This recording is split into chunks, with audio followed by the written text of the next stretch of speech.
The Trump administration is working to strong-arm Ukraine in the battlefield, and reports suggest the White House is planning to provide Ukraine with American intelligence to carry out missile strikes on Russian energy infrastructure. A Wall Street Journal report cites that the U.S. president has instructed Pentagon to assist Kyiv in planning such strikes.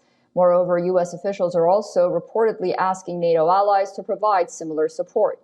Ukrainian President Volodymyr Zelensky is waiting on Trump's approval to get Tomahawk missiles, which the Zelensky believes would significantly increase pressure on Russian President Vladimir Putin. We spoke with the United States. We are very thankful to President Trump for this dialogue. Last time we had very good meeting, very productive dialogue, and we spoke about long-range missiles, long-range weapon. We spoke about it, so we will see. Everything depends on his decision. If Washington gives a go-ahead to provide intel to Ukraine, it would be the first time the Trump administration would help Ukraine with launch long-range missile attacks on energy facilities deep inside Russian territory. Ukraine also received U.S.-made Patriot system last month. However, Russia seems to have modified its ballistic missiles so they can evade U.S.-made Patriot air defense systems. Reports suggest Moscow has upgraded its Iskander-M short-range ballistic missile and Kh-47M2 Kinzhal air-launched missile. The Kinzhal is Russia's latest system with hypersonic aerial ballistic missile carried by specially equipped MiG-31K fighter interceptors. The Kinzhal missile features low radar signature and high maneuverability and is designed to strike ground and naval targets. Both ballistic missiles fly a normal path before suddenly veering off or diving steeply, maneuvers that confuse and evade Patriot interceptors.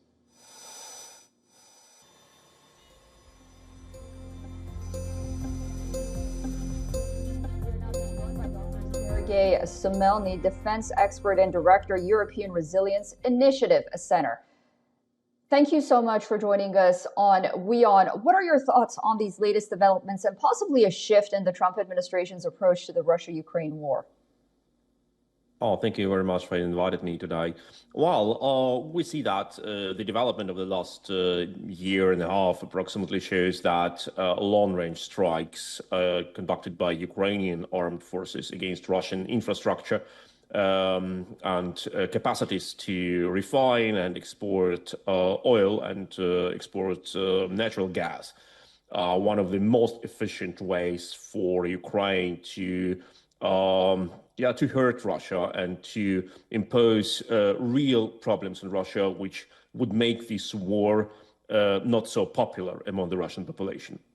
As the Russian population now suffers from the lack of gasoline, rising prices, and lack of logistics, they can start asking questions: what is wrong with this war? Why is it happening?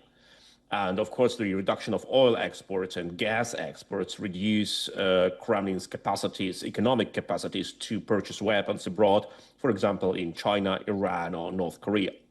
So long-range strikes against Russian targets like oil refineries is a very important tool, but Ukraine is Ukraine doesn't have a lot of weapons for these strikes. Ukraine has practically hit almost every target in the reach of its long-range drones, up to 800, 1,000 kilometers. But some targets are better protected by anti-drone protective measures like nets or cages. And some targets are being located longer deep in Russian territory. So for these strikes, Ukraine needs long-range missiles like Tomahawk cruise missiles, which carry much more explosives, which fly faster, which fly deeper, and also have kinetic energy in addition to explosives, which can cut through the cages and nets, etc. So if Ukraine gets this weapon from the United States, it would significantly increase Ukraine's capacities to impose this harm on Russia and force Russia to some sort of negotiations. And this is in harmony with what President Trump wants to achieve. He wants to force Russia to go into negotiations and negotiate peace.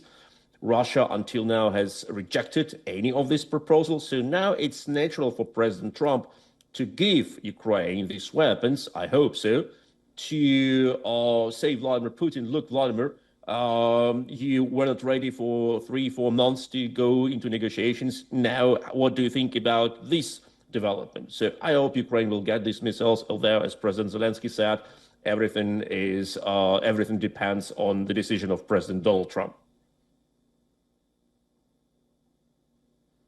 And it seems like Europe thinks that as well. What are your thoughts on the Copenhagen summit that took place and where Europe stands in dealing with Russia? Viktor Orban, the Hungarian leader, said that Europeans, his allies in NATO, are trying to make this war their own war. Well, Viktor Orban is a person who is famous for his disruptive, I would say. So since recently he said that Ukraine is not a sovereign state. That's why Hungarian drones may violate Ukrainian airspace. Who can explain what was the reason of saying that? It's not me who can do it. And the position of Viktor Orban is not a surprise. What is important is that Europe sees more and more that this war, Russia's war against Ukraine, will not stop in Ukraine if Russia would not be brought to some sort of reason. We have seen violations of airspace by Russian drones in Poland, in Romania, in Norway, in Denmark recently, Slovakia, I believe too.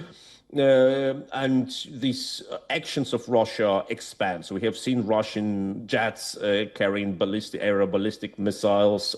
MiG-31 have violated Estonian airspace last week and have spent 12 minutes in Estonian airspace, which cannot be explained by a simple navigation mistake. So Russia clearly tested the limits of European patience. And here, Europe needs to find an answer to bring Russia back to reality. So I think the only decision which can be brought here on the table is, look, Russia, you understand the language of force, here's the language of force. I appreciate your analysis and your company. Thank you so much for joining us on WION. Thank you so much.